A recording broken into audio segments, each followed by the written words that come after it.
Vamos lá, meus irmãos, vamos lá. Começando aqui nosso terceiro dia de aula de História dos Avivamentos. Já oramos, como é costume. Mais uma vez, graça e paz. Graça e paz. Amém, graça e paz. Hoje é a nossa terceira aula e hoje nós estaremos tratando aqui sobre vários assuntos. Nossa pauta de hoje, a gente vai estar trabalhando sobre os slides, tanto o slide de número 2, quanto o slide de número 3. E, se der tempo, o slide de número 4. Que ainda é avivamento espiritual, o Espírito Santo no Antigo Testamento e a religião dos cananeus. Esses slides, eu quero até lembrar aos irmãos, nós pegamos ele lá no STBnet, todo o material do STBnet, quando trouxemos a extensão, a gente utiliza esse material. É o material do professor Maurício, é o material de alguns pastores presbiterianos e outras fontes que eu vou colocando sempre que tem o início de um novo módulo, tá bom? Lembrando aos meus irmãos que as nossas aulas são gravadas para que a gente possa estar utilizando depois e no futuro, utilizando essas aulas também, segundo a vontade de Deus, para que a gente possa levar esse ensino para muitos outros lugares, tá bom? Então vamos lá, meus irmãos, hoje é a nossa terceira aula.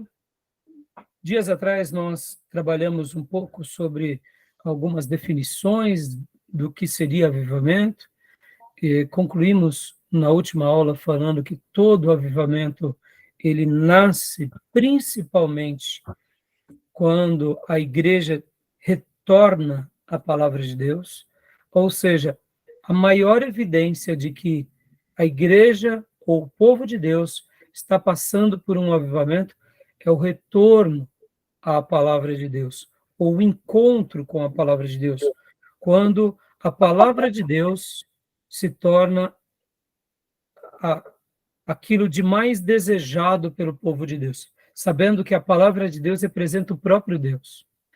Então, uma das maiores evidências de que a igreja está passando por um avivamento é quando, de fato, ela tem aquela volta à palavra ou um encontro genuíno com a palavra, e a palavra passa a ser o livro de cabeceira, o livro das suas vidas, o livro da sua fé, prática, devoção.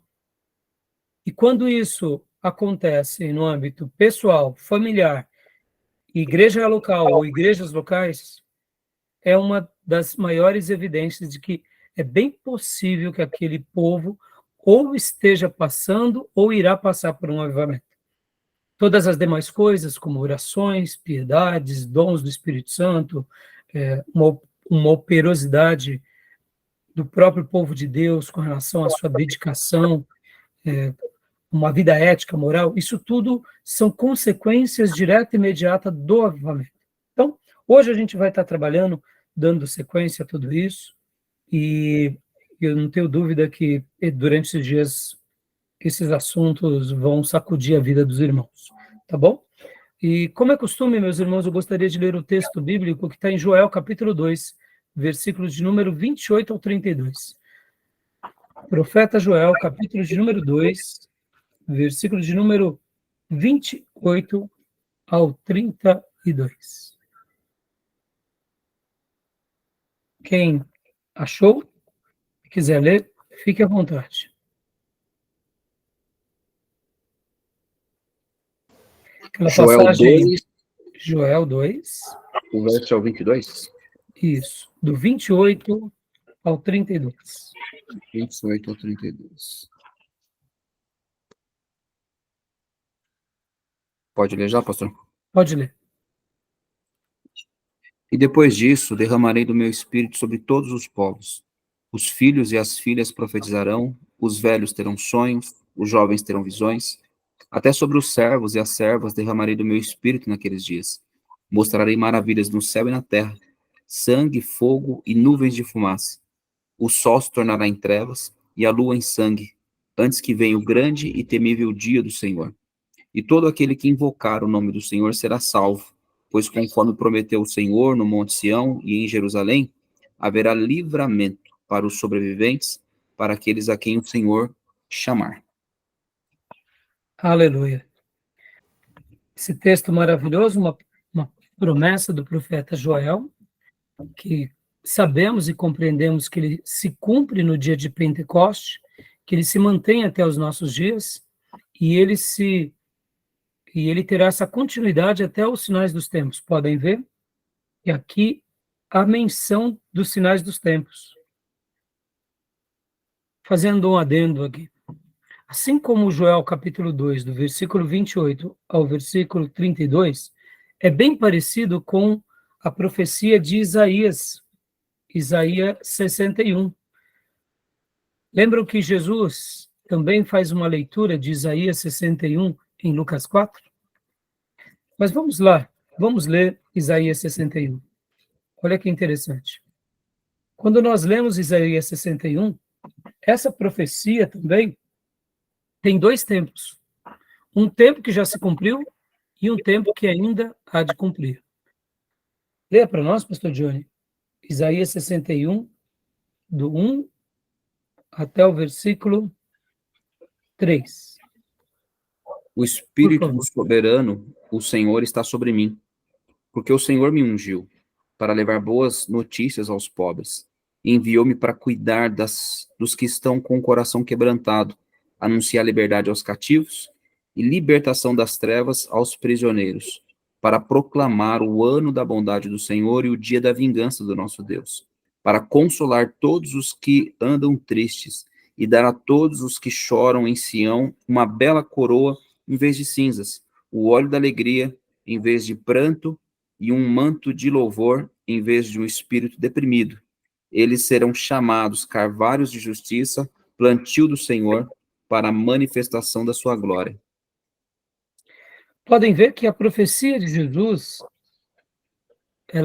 essa profecia que é sobre Jesus, quando Jesus lê em Lucas, ele lê até o finalzinho do capítulo, do versículo de número 1, ou propriamente logo no início do versículo 2, para proclamar o ano da bondade do Senhor.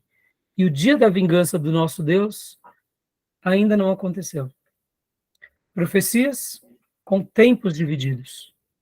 Joel, quando acabamos de ler também, ele tem essa correlação ao derramar do Espírito Santo e ao juízo final. Não chegamos ainda no juízo final. É interessante essas profecias.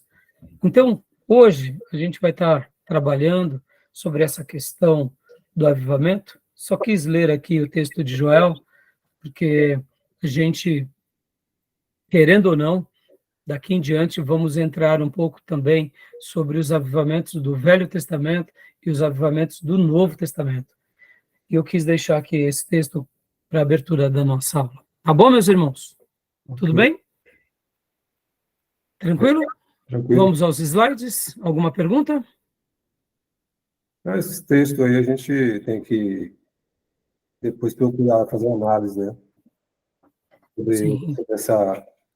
Sobre um ponto de vista do conceito de avivamento. E ainda eu estou procurando uma tese ainda sobre a questão de Atos, que ainda não estou convencido que ali foi um avivamento.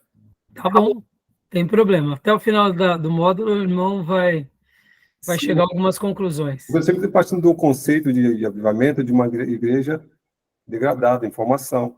Aquela daí é de um povo que perdeu o conselho da palavra.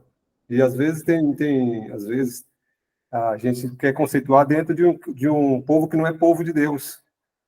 Então, Essa ideia que eu estou querendo expressar ou extrair, né? não, eu não. Por isso, assim, sabe, Júnior, dentro dessa matéria, a gente vai trabalhar com algumas linhas mestras, que a gente não abre precedente. Outras linhas, a gente vai falar assim: olha, eu penso dessa forma, fulano pensa assim, não vamos ter linhas mestras. Mas o mais importante, hoje, eu creio que o material que eu separei para vocês, dentro da nossa pauta, desses slides e de todo o desenvolvimento que eu preparei para vocês, vocês vão entender, e o irmão também, como o avivamento ele foi determinante na história de Israel. Como esses avivamentos foram determinantes na história, principalmente do Velho Testamento, no pano de fundo que eles viviam. Então, assim, como eu disse, você mencionou, fazer uma análise do texto, né? Sim, eu só quis fazer aqui uma citação de Joel, porque o próprio Pedro, guiado pelo Espírito Santo, confirma Atos, que ali estava se cumprindo o texto de Joel. Uhum.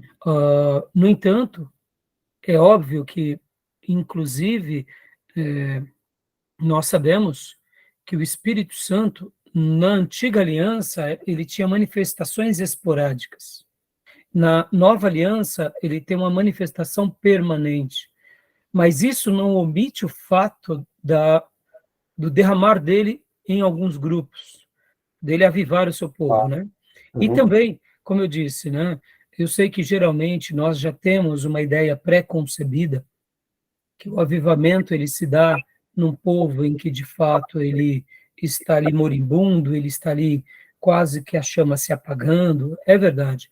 Mas ele também acontece quando muitas vezes aquele povo está vivendo, eu diria, vamos assim dizer, a sua vida normativa, que não deixa de ser uma vida, num primeiro momento, até na perspectiva divina, um pouco dentro daquela linha média para baixo. Mas nós não podemos negar que é o povo de Deus. Então, eu não tem problema. Vai fazendo seus questionamentos. Se eu puder esclarecer aqui, diante daquilo que penso, a questão é o seguinte, tentar sair do senso comum, sabe? Porque sim, a questão de Atos aí é interessante e tudo, mas eu li esse fim de semana, dei uma boa lida, e eu estava procurando, fiz uma pesquisa para saber quem defendia uma tese que não concordava que era um avivamento em Atos, porque Atos dos Apóstolos cumpre também a promessa que Jesus deu, né? Falou lá, ficar em Jerusalém até que se receber o Espírito Santo. Essa promessa do Senhor Jesus já havia se determinado. Então, nesse sentido, o operar de Deus não necessariamente como um avivamento. Então, mas depois eu não quero dar spoiler, mas eu vou acabar fazendo a minha defesa natural. Mas, como eu já disse na aula passada, Júnior, todo o Novo Testamento, na minha perspectiva, foi um momento de profunda ebulição espiritual. Não só no contexto do ministério de Jesus, um pouquinho antes com João Batista, Jesus, principalmente o seu ministério, e depois na igreja primitiva. Então, na minha opinião, segundo a minha análise, para mim o Novo Testamento é a maior expressão do que é o avivamento. Então, mesmo que tenham opiniões distintas sobre essa questão, a gente respeita e dialoga e vamos aqui ser uma escola que a gente contra-argumenta. Mas como eu tinha definido na semana passada, inclusive quando eu fiz uma pergunta para vocês, né? Qual era a relevância de estudar o tema do avivamento? Qual era a importância de estudar a história dos avivamentos, principalmente na revelação bíblica do Velho Testamento e do Novo? E aí onde eu trouxe as respostas que eu disse, é porque, em primeiro lugar, nas Escrituras há uma revelação divina sobre esse tema. E, em segundo lugar, é porque, por meio do avivamento, vemos o retrato mais claro do reino de Deus entre os homens.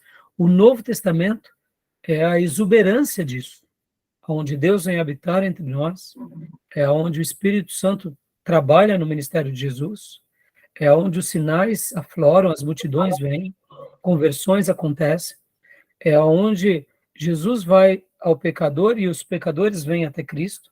Depois, na história da igreja primitiva, se repete o mesmo fenômeno, a gente vê isso em Atos, e depois temos a história chamada história da igreja, ou da igreja primitiva.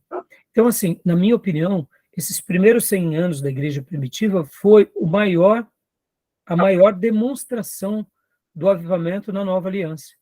E, então, assim, é óbvio que não foram todos os períodos, é óbvio que tivemos picos, tivemos perseguições, e hoje, na aula de hoje, a gente vai estar trabalhando um pouco sobre essa questão, porque é normal que as nossas faculdades, elas não percebam um avivamento, principalmente quando a gente está no meio de uma perseguição.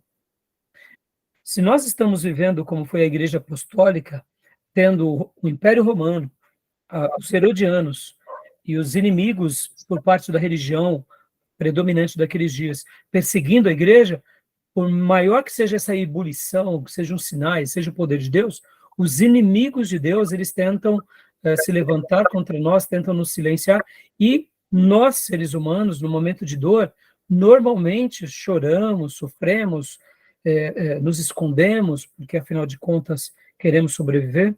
Então, nesses momentos, nós não notamos todo o poder de Deus em toda a sua plenitude, como no momento de liberdade. Porque no momento de liberdade como o nosso aqui, se Deus realmente curar um irmão, fizer algo notável, a gente tem a liberdade de falar. Mas no momento de um contexto de perseguição, como foi, por exemplo, nesses primeiros 100 anos, em que a igreja ela vivia ciclos de bênção e tranquilidade, de repente entrava num ciclo de perseguição, e o imperador romano matando cristãos, levando-os para as arenas, cristãos fugindo para sobreviver. Então a gente não nota.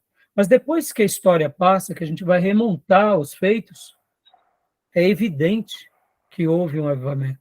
Então, assim, na minha opinião, esses 100 anos da igreja primitiva foram a maior demonstração de avivamento. Tanto é que a igreja ela tenta se replicar como a igreja primitiva. E essa igreja, que é a igreja embrionária, a igreja primitiva, pode ver que ela continua forte até por volta do quarto século. Então, o Império Romano se cristianiza praticamente. Claro, tiveram os políticos, tiveram os ideais humanos, mas, assim, na minha opinião, foi o grande apogeu do avivamento. Algo bem parecido a isso vai acontecer depois na Reforma Protestante. A gente vai ver isso, possivelmente, na aula de quinta-feira, que a gente vai entrar um pouquinho mais na história. E aí a gente vai trabalhar. Por isso que a gente vai estar aqui estudando, vai estar estudando principalmente a Revelação. Hoje a gente vai ficar um pouquinho mais dentro desses slides, para não dar o spoiler do trabalho que eu pedi para vocês, que será entregue na quinta. Eu não vou entrar um pouco mais detalhadamente nos avivamentos do Velho Testamento nem do Novo, mas hoje eu já estava com vontade de entrar nesse assunto, mas para não queimar o trabalho aí de vocês, né? Então é isso. Mas, assim, faça suas perguntas, tenha suas, como se diz, né, considerações, busque contra as fontes, porque é para isso mesmo que a gente está aqui. O seminário é isso, a gente não está numa caixinha, né? A gente está aberto ao questionamento. O que eu mais desejo nessa aula, Júnior, é lançar a centelha daquilo que aconteceu comigo quando eu passei a lecionar essa matéria, porque ao conhecer sobre esse tema, a gente realmente tem um choque de realidade, entendeu? Então, é praticamente isso que eu quero com vocês. Sim. Beleza? Beleza. Pastor Johnny, Raíssa, alguma pergunta? Por enquanto, não. Hã? Tranquilo? Por enquanto, não. Tô Tá bom. tranquilo. Então, vamos lá para os nossos slides, meus irmãos. Eu vou aqui agora abrir aqui os slides, né? Agora a gente vai estar passando aqui para vocês. Vou estar abrindo para vocês aqui um slide. O dia estava chamando, não sei porque ele não. Eu acho que eu não consegui adicionar ele. Ah, já. Paz, Gil, tudo bem, meu irmão?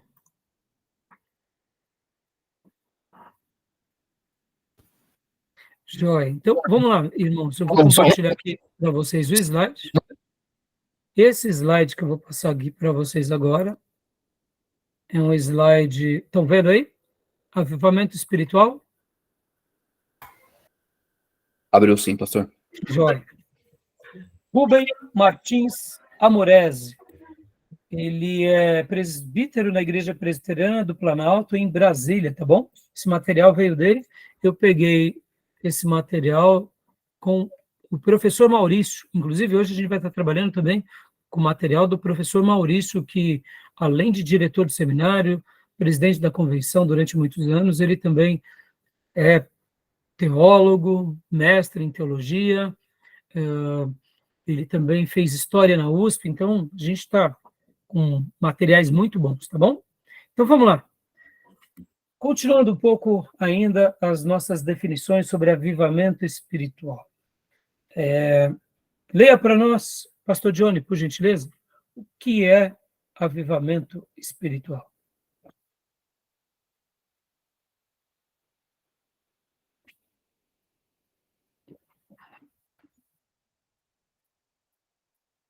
Pastor Johnny?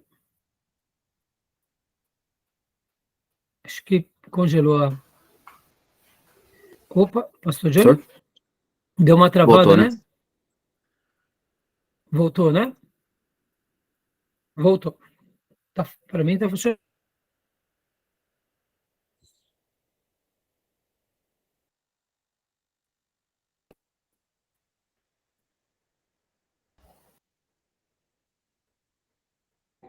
Pastor, irmãos? Ok. Pode falar, meu irmão. Voltou, né? Voltou. Legal. Bom, o que é Olha, então. avivamento espiritual?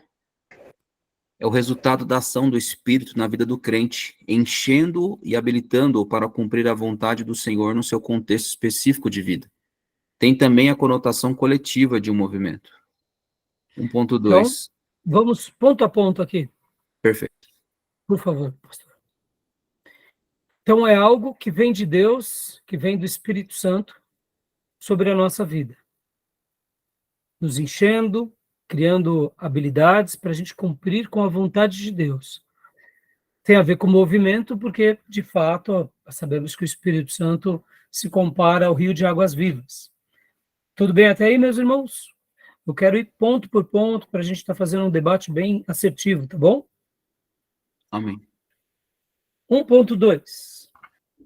É o resultado também da ação, ou seja, permissão ou submissão do homem, no sentido de buscar santidade e de se deixar encher por Deus. Joia. Dando aqui aquela ideia que é na soberania de Deus que atua, mas nós nos ajustamos a essa soberania, desejamos as promessas de Deus e nos colocamos à disposição de Deus. Nessa combinação entre a soberania de Deus, a atuação de Deus e a nossa entrega total a esse fechamento pleno, aonde a gente começa a realizar algo notável para Deus. Deixa eu fazer um comentário aqui importante, irmãos, que eu me lembrei bem, um comentário bem pertinente. Inclusive, deixa eu parar a apresentação aqui. Durante essa semana eu refletia, principalmente no final de semana, por que nós temos dificuldade de compreender sobre a temática do avivamento? Deixa eu fazer essa pergunta para vocês. Por que a gente tem dificuldade sobre esse tema? Por que muitas vezes as nossas opiniões elas oscilam, e inclusive de teólogos, sobre o tema? O que vocês acham?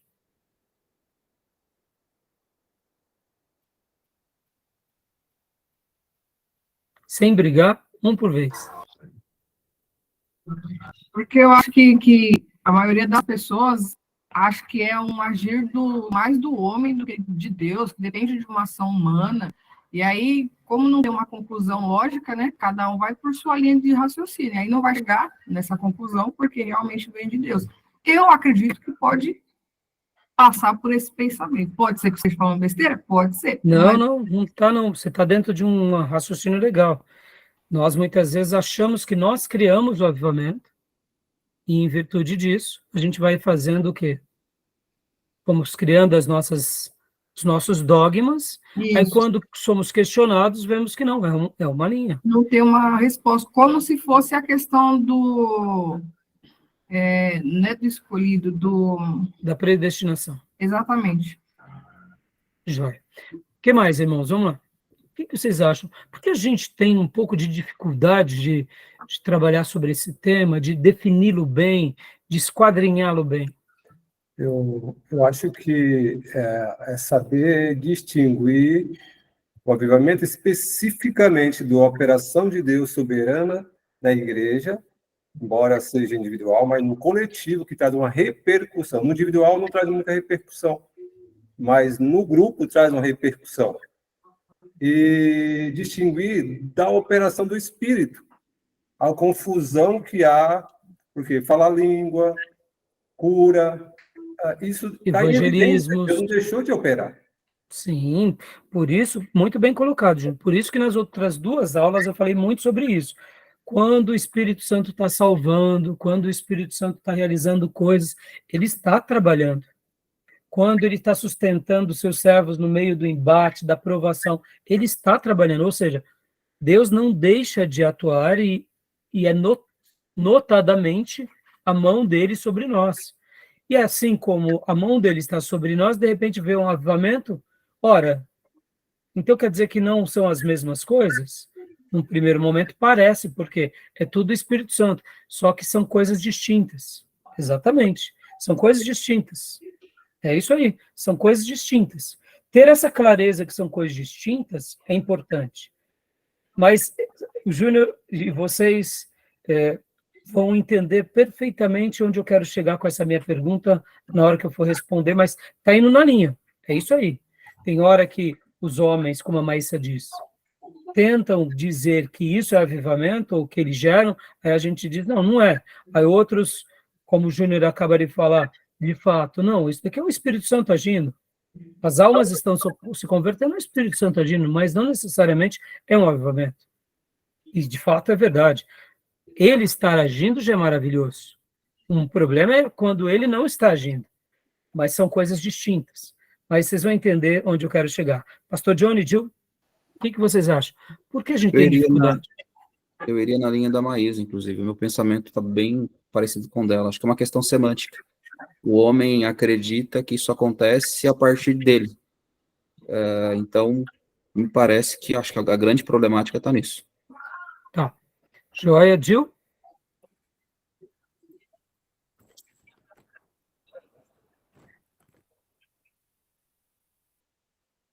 Pode falar, Gil. O microfone não desbloqueou. Ué, está desbloqueado, mas não está saindo som.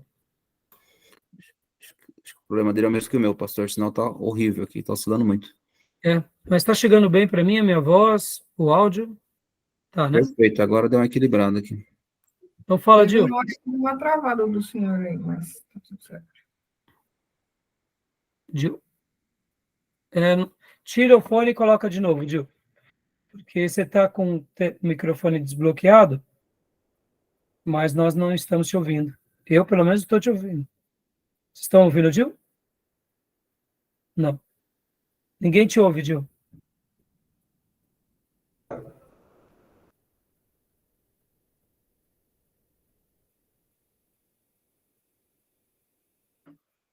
Né? Então, quiser ligar e desligar, tá bom, Gil? Entre sair da chamada e entrar novamente, você que sabe. Porque, de repente, você vai precisar falar, né? Então, deixa eu... de fato, pastor, enquanto você mencionava, tem a ver com isso. Mas eu, refletindo sobre essa aula, esse final de semana, cheguei a uma conclusão muito óbvia. Vocês vão entender. Deixa o Gil entrar, que vocês vão até achar assim, pastor, isso é óbvio. Mas existem coisas que são óbvias, que nem chover no molhado. Né? O que, de fato... Deixa eu ver. Fala, Gil. Oi, pastor, tá me ouvindo? Opa, agora escutei. Agora escutamos. Pode falar, Gil. O que você acha que pode ser, Gil? Por que nós não entendemos bem sobre essa questão do avivamento? Bom, a princípio eu acho que é porque pelo fato de nós não termos participado aqui, assim, nacionalmente falando, de um avivamento, né? E também por não nos aprofundarmos muito a respeito disso daí, a gente tem uma grande dificuldade de entender o que é o verdadeiro avivamento. E toda essa confusão que a gente faz ao ver, né, as pessoas falando em línguas, né, e toda essa confusão acontece por conta que a gente não se aprofunda mesmo nessas coisas. Eu acho, Então, sinceramente, que é isso daí. você falou a palavra-chave que eu queria chegar à conclusão. Eu tinha dito há pouco que, enquanto eu refleti esse final de semana, eu cheguei a uma conclusão óbvia. Óbvia. Eu diria, Gil, que não é o fato de não estudarmos. Sim, tem. É um assunto que não nos desperta muito. É verdade. A igreja não fica buscando informações sobre isso. Esporadicamente, o povo de Deus se volta a isso. Mas sabe qual que é a resposta óbvia, irmãos? Que eu estava pensando. É muito simples. Quem de nós passou por um avivamento? Quem de nós tivemos contato com pessoas que passaram por um avivamento nesses últimos 100 anos? Então, por exemplo, a resposta é mais simples possível.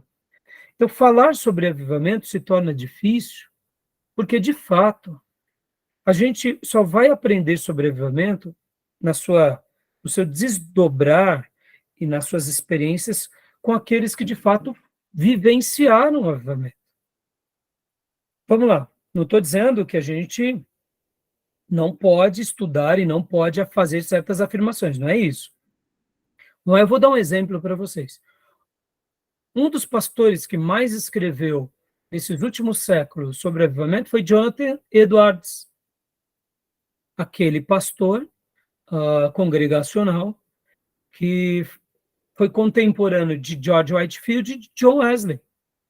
Quando ele viu o que Deus estava fazendo por meio de George Whitefield na Inglaterra, e depois Deus estava fazendo também lá nos Estados Unidos, ele começou a fazer estudos sobre o caso e começou a registrar. Em muitos momentos, em algumas manifestações espirituais que tinha em certas regiões, ele dizia, olha, ali foi a atuação de Deus, mas aqui nós vemos que foi um avivamento, acolá. Então, Jonathan Edwards, ele vivenciou na sua experiência isso, e por essa razão ficou muito fácil para ele documentar. Porque, assim como a Maísa, o pastor Johnny, comentaram sobre essa questão do homem fazer, e querendo ou não, nós não devemos deixar de considerar que, muitas vezes, nós criamos os nossos movimentos, nós enfeitamos os nossos pavões, e nem tudo que é tão enfeitado assim é o avivamento, porque, de fato, é muito mais aspecto da nossa religiosidade, é mais aspecto da nossa performance do que, de fato, Deus. O avivamento é diferente, o avivamento ele tem o DNA de Deus. Então, a resposta que eu cheguei à conclusão durante esse final de semana é muito simples. Poucas gerações viveram uma expressão de avivamento na sua essência. Poucos ministérios viveram isso abundantemente. Então, para nós hoje, quando nós estudamos olhando na história bíblica e depois nós olhamos na história da igreja. Então, hoje, por exemplo, quando a gente está aqui estudando sobre o tema, a gente fica um pouco mais perdido, porque como essa é uma pauta totalmente divina e não humana, então a gente tem que ter esse cuidado de fazer, de fato, o julgamento, como o Júnior falou, e como eu falei nas últimas 2 aulas. O que é a atuação de Deus e o que é o real avivamento, ou seja, separar as coisas. Então, eu sei que a gente está aqui, nesse laboratório, nesse case, tentando fazer isso, mas eu acredito que é isso. Uma das dificuldades que nós temos é isso. Se Deus nos permitir viver um período de um grande avivamento nessa nossa geração, nos próximos anos, a gente vai falar assim, não, isso foi um avivamento. Isso notadamente foi. Por quê? Aí a gente vai pegar todos os acontecimentos e unir esses acontecimentos com as bases bíblicas e falar, olha, porque, como eu tinha dito e já mencionamos nas aulas passadas, um avivamento precisa conter pelo menos essas coisas. E realmente enxergamos que aqui foi avivamento. Entendeu, irmãos? Então, eu acredito que essa é uma das respostas. Não estou dizendo que seja a única resposta, tá bom? É como, por exemplo, irmãos, falar sobre a eternidade. Por que falar sobre a eternidade é difícil? Porque a gente é temporal. Por que falar sobre a predestinação é difícil? Porque a gente é temporal. Por que falar sobre certas doutrinas são mais fáceis? Porque aquelas doutrinas que são mais fáceis têm uma relação direta e imediata com a nossa vida. Por que falar de santidade é mais fácil? Porque a gente vive isso diariamente, entre o santo e o profano, quando agradamos o Espírito Santo e quando entristecemos o Espírito Santo. Por que falar de apostasia é mais fácil? Por que falar de arrependimento é mais fácil? Por que falar de novo nascimento é mais fácil?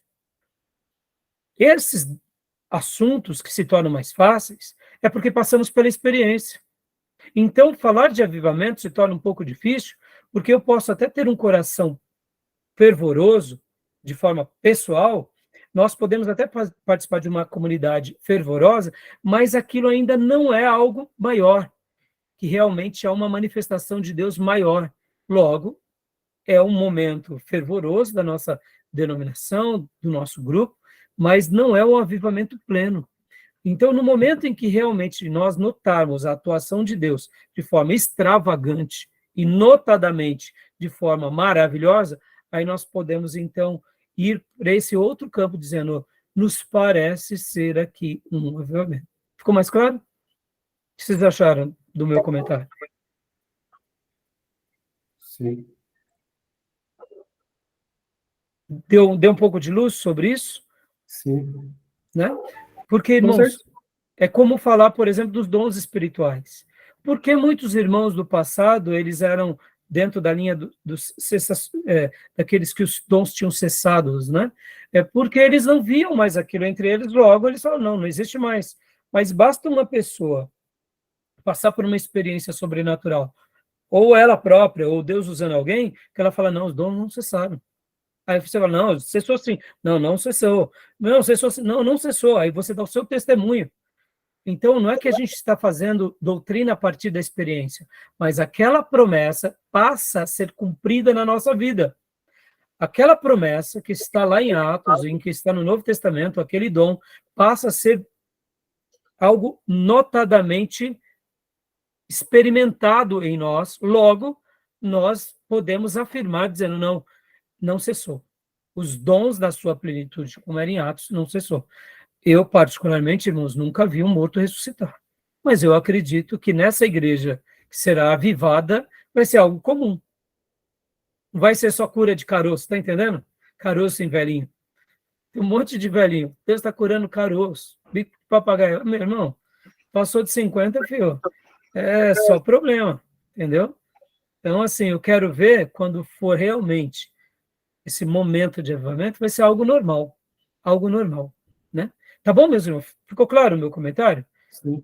Tá bom? Algum comentário extra? Acharam interessante? Não? Complexo, né? Um pouco complexo para a gente entender que, às vezes, por exemplo, um avivamento lá que se diz que houve lá em Atos, né? Uma igreja, por exemplo, eu vou trazer para os nossos dias. Pode haver um avivamento numa igreja de denominação tal e na outra não? Porque vai ficar aquela impressão, ó, aquela igreja está tendo um avivamento. Não pode ser um avivamento genuíno. Mas outras que estão no entorno, não está acontecendo, aquilo lá não dilata para as outras, não extrapola para as outras, é isso que eu estou falando, de outras denominações, é isso, é essa complexidade, porque você vê em Atos, lá era tudo comum, embora estava ali, Jerusalém, mas ela expande, né? Exato, Júnior. Por isso que eu acredito, Júnior, que se o Brasil já teve avivamentos, e por isso que na primeira aula eu fiz essa pergunta, eu gosto de fazer sempre na primeira aula, o Brasil já passou, eu acredito que em focos. Grupos, sim, passaram, cidades, mas não foi algo nacional, na minha opinião.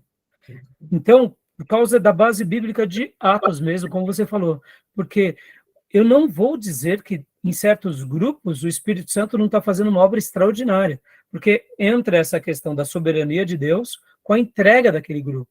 Misteriosamente, é um grupo que vive um momento único. No entanto, o grande avivamento, ele extravasa. Ele extravasa, como em Atos, vai chegando em todo lugar. Não tem essa disputa não tem essa personalidade ou essas pessoas que tomam a frente. Quem toma a frente é Deus. Então, irmãos, eu só quis realmente fazer esse comentário aqui, porque no slide me veio a lembrança disso, que eu tinha reservado para falar, e eu achei um momento oportuno para falar agora. Tá bom?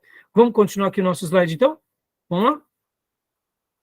Pastor, rápido, só um comentário bem breve. Pois não. É curioso, porque quando a gente ouve de alguns ministérios mencionar sobre avivamento, segundo a ótica deles, já aconteceu. Já passamos por um avivamento. Por isso que eu acredito que a questão da própria ignorância, né, o falta de conhecimento, também leve a esse entendimento. Não, já teve um avivamento, talvez não com proporções geográfica nacional, mas assim, na ótica deles, locais, sim. Né? Locais. Pois é, por isso que não está errado, sabe, pastor Johnny? E como que a gente vai dizer, vamos ser humildes aqui, seria muita arrogância nossa chegar para esses grupos de irmãos nossos e falar, não foi avivamento, não, isso é vaidade de vocês. Concorda? Eu acho que é um pouco de arrogância da nossa parte. Ao mesmo tempo, eu não vou dizer que quem diz que não ouve, que eles também estão sendo mal educados, porque, de fato, podem existir, sim, grupos de igrejas, como, de fato, nós conhecemos os neopentecostais, que eles tentam dissimular que eles são os únicos eleitos de Deus na Terra. Então, quando temos pastores piedosos que falam, não enxergo, a gente respeita.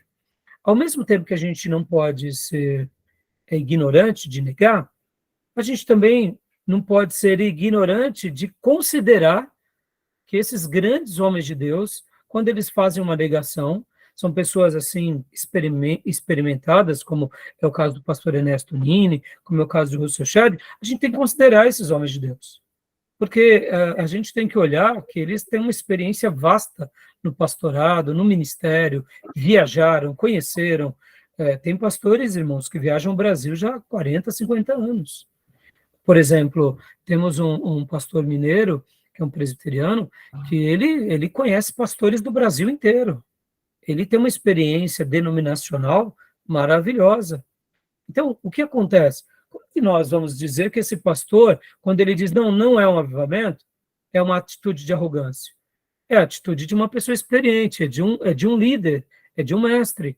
Então, dizer que não pode ser um risco, mas dizer que não também pode ser uma opinião de uma pessoa experiente. Por isso que a gente está aprendendo aqui. E eu acho que a gente deve dar o direito de dúvida, devemos questionar. Com esses grupos vaidosos e heréticos, nós devemos olhar com muito mais cuidado. Mas, irmãos, para eu concluir essa fala aqui, Deus fez algo notável com Lutero, no meio dos católicos. Deus pode fazer amanhã algo notável no meio dos neopentecostais. Num primeiro momento pode parecer uma baita heresia, mas depois a gente vai olhar e falar, não, foi Deus mesmo. Foi Deus. Foi Deus. Por exemplo, Billy Graham, ao relatar um pouco sobre o movimento carismático, na opinião de Billy Graham, ele dizia que alguns movimentos era o próprio Deus fazendo com que o seio da Igreja Católica passasse por uma revolução. Ou seja, Billy Graham afirmou, em certas ocasiões, que é possível, sim, que Deus tenha sacudido. E eu, particularmente, irmãos, acredito nisso. É óbvio que eu sei que quando Deus faz isso, ele tira aquele povo daquele meio. Mas é Deus fazendo. No primeiro momento, parece que Deus não está fazendo. Mas depois, quando a gente olha com humildade, vemos o dedo de Deus nos lugares mais variados, né? Então, assim, Deus tudo pode fazer, né, meus irmãos?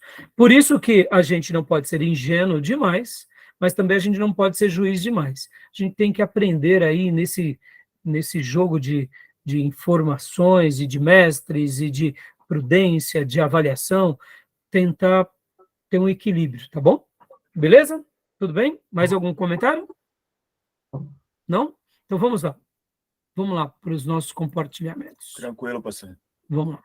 Então, continua para nós, pastor Johnny, 1.3. Por favor.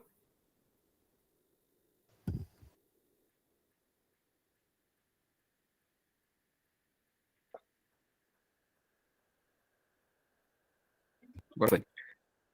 Acontece normalmente em momentos de crise da igreja, seja por pecado, seja por apatia, desnorteamento ou por desobediência à sua vocação e missão. Joia, eu gostei muito da palavra aqui do presbítero. Olha só, acontece normalmente. Ou seja, na maioria dos casos, são assim. Mas dá para a gente colocar uma caixinha fechada? Sempre será assim? Não. Tá bom? Eu gosto dessas afirmações. Normalmente é, mas pode acontecer de não ser. Então, continuando, o verdadeiro avivamento espiritual se caracteriza por... Júnior, leia para nós, por favor, filho. 2:1. Por uma forte ênfase no conhecimento, obediência e proclamação da palavra de Deus. Dá uma pausa aqui, por gentileza. Olha só, o verdadeiro avivamento se caracteriza. Então, nota os conceitos que o presbítero colocou no seu slide. Eu gostei muito desse material, porque é uma forte ênfase no conhecimento, obediência e proclamação da palavra de Deus. Como eu tinha dito, o avivamento, a característica principal do avivamento é quando a palavra de Deus se torna o livro das nossas vidas, o livro das nossas práticas, o livro da nossa ética, da nossa conduta, em tudo, dentro da igreja e principalmente fora da igreja. Então, a característica principal do avivamento é, no slide anterior, o que é avivamento espiritual? É uma atuação de Deus com entrega do homem, geralmente em momentos de crise, Deus vem e realiza algo.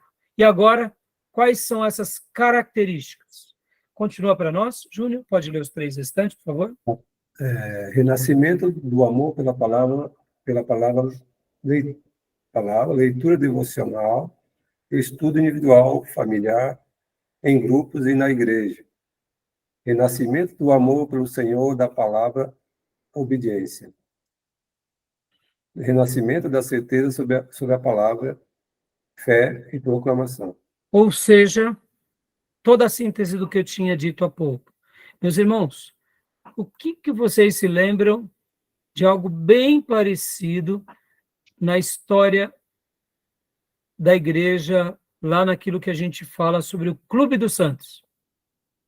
A gente vai estudar, a gente vai dedicar uma aula aqui, ou várias aulas sobre esse período dos grandes avivamentos na história, mas lembra daquele período do clube chamado Clube dos Santos? George Whitefield. E John Wesley? O que eles faziam? Wesley. Lá na Universidade de Oxford. Grupo, né, de oração. O que eles faziam? Grupo de oração na universidade. Confissão de pecado, estudo da Bíblia. Da palavra. Meus irmãos, a história se repete. A história se repete. A história se repete. O que a igreja primitiva fazia? Eles estavam firmados na doutrina dos apóstolos. Ou seja, o que era a doutrina dos apóstolos, senão o quê? A palavra de Deus sendo compartilhada pelos apóstolos. E eles ali oravam, jejuavam, compartilhavam suas necessidades, faziam a ceia, e o Senhor ia acrescentando os que iam sendo salvos. História se repete, a história se repete. A característica sine qua non do avivamento é a redescoberta pela palavra. E olha aqui que interessante. A teologia liberal, ela vai ser contra o quê? Essa prática. Porque a palavra, parte é inspirada, parte não é inspirada. Mas para aqueles que são ortodoxos, a palavra de Deus, ela é a palavra de Deus do Gênesis ao Apocalipse. Tá bom, meus irmãos? Joia? Então vamos lá. Continuando aqui o nosso slide. Pode ler para nós, Júnior, por favor? 2:2, né? Uma Isso. forte ênfase na oração como relacionamento íntimo e amoroso com Deus. O renascimento do amor pelo Senhor leva à busca de sua intimidade, sua presença, seu conselho, sua vontade. Oração como fortalecimento da alma, o pulmão da alma. A oração como a invasão do invisível exercício de fé. Joia. Olha só, meus irmãos, tudo isso parece muito bobeira, mas não tem nada de bobeira. Se você chegar para um teólogo liberal e você perguntar para um teólogo liberal se ele ora, ele vai falar assim, eu oro. Qual é a sua frequência de oração? Ah, eu oro dia sim, dia não, quando eu estou na igreja. Como que você ora? Eu oro aqui no meu pensamento, porque enquanto eu penso, já é uma oração. As palavras de um teólogo liberal. Se você chegar para um cristão piedoso e falar, você ora? Ele fala, eu oro. Como que você ora? Eu oro de joelhos, eu clamo a Deus por misericórdia, eu clamo a Deus pedindo o seu socorro, eu clamo a Deus suplicando a sua graça, eu me lanço, eu me debruço. Orações totalmente diferentes. Nas páginas da Bíblia, todos os homens de Deus oravam, se expressavam com palavras, com gestos, com devoções, em tempo e em fora de tempo, na comunidade, sozinho, individual, coletivamente. A oração era uma prática comum. Então, por que eu estou fazendo esse paralelo aqui? Para mostrar que todo aquele que realmente tem os valores ortodoxos dentro de si, acompanham práticas comuns. Se você for ver a vida de Calvino, de Lutero, de Zwingli, de todos os pré-reformadores, John Knox, se você for ver a vida de Agostinho, de Policarpo, se você for ver a vida de cada homem de Deus na história do cristianismo, eram homens e mulheres de oração, que não tinham medo de orar, não tinham barreiras para orar, oravam como qualquer um de nós oramos. Eu recentemente li novamente o livro de Neemias, e Neemias, como um grande governador pragmático, todos os capítulos, ou quase todos, ele termina com uma sentença de oração bem objetiva, dizendo, Senhor, lembra-te de mim, contra os inimigos que se levantam, faz justiça. Leia Neemias. Neemias era um governador intelectualizado ali, que trabalhou na corte do império de seus dias, foi separado pelo imperador para poder reconstruir as muralhas, foi literalmente alguém desprendido que com uma espada na mão protegia o seu povo, com uma colher de pedreiro trabalhava, que deixou de usufruir dos seus direitos de governador e compartilhava a sua comida com o povo. Para quê? Para reconstruir as muralhas. Em 51 dias eles fazem algo que mais de 70 anos ninguém tinha feito, ou seja, foi uma intervenção divina. Neemias era um homem de oração, do seu jeito, da sua forma. Ele termina fazendo orações bem objetivas. Oração que nem de Moisés, que nem de Davi, orações que nem de Elias, de Eliseu, orações que nem de Paulo, de Pedro, todos os servos de Deus oram.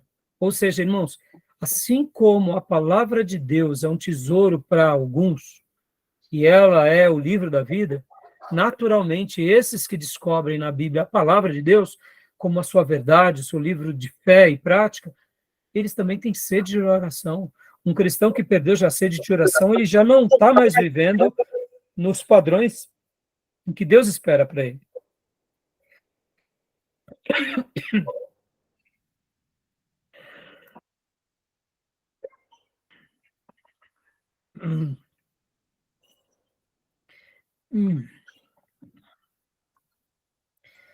Engasgou, pastor. Beba água. Me engasguei, desculpem. Então, meus irmãos, a oração não é algo, como eu dizia, meramente humano. Faz parte da vida de um filho de Deus. Tá bom? Esse filho que quer ser avivado, ele também é alguém que, aliás, esse filho que tem a palavra de Deus como o seu livro de vida, ele também tem sede da oração. Tá bom? Ok. Pastor Johnny, apareceu alguém aí? Enquanto eu me engasguei? Quem é o abençoado? Quem é? Pastor é o irmão nosso aqui, da igreja, que está tendo culto aqui em casa. Então, E aí ele deu uma escapulida lá, sabia que a gente estava tendo aula. Mandou um abraço para todos. É o Leonardo, o nome dele, Leonardo. Olha aí, ó. Culto em casa, hein? Glória a Deus.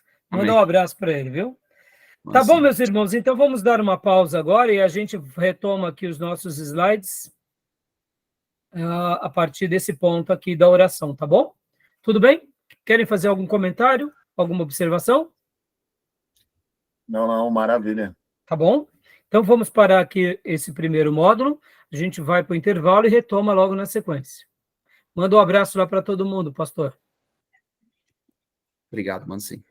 Então, meus irmãos, eu vou parar aqui a nossa gravação, tá bom? E logo na sequência voltamos para o segundo módulo, tá bom? Joia? Tá mostrando para vocês aí o tempo de gravação ou não? Não, né? Para mim, não. Não tá, não, pastor. Então tá bom, eu vou parar a gravação e logo na sequência a gente retoma, tá bom? Começou às 7h40, parece, não foi? Então, E aí? já deve ter dado o horário. Deu 1 hora, né? Vou parar, tá joia? Até já. Beleza.